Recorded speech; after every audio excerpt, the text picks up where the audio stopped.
नमस्कार। अभी अपना देश भर में प्रचार प्रसार अनेकों किस्म के पार्टी के हो रहल छै।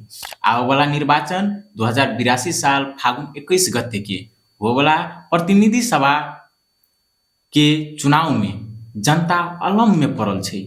आखिर में हम जे देश में छी उ देश कोनो देश के एक दिन के टाइम में धान गहूँ मकई योगदान के रूप में दै छलै। आइ अपना सबके देश पछाड़ी छै।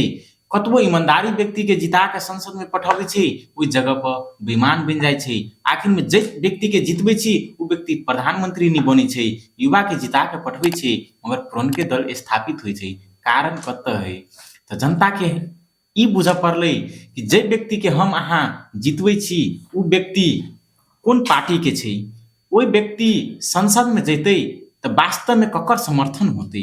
कैलाकि नेपाल के संविधान में लिखाइल छै कि जकर बहुमत पुगतै ओकरे सरकार बन सकैय।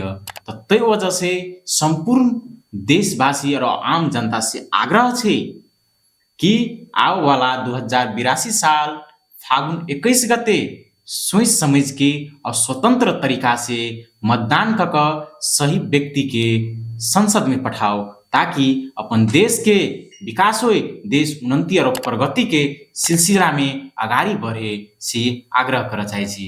हस्त धन्यवाद।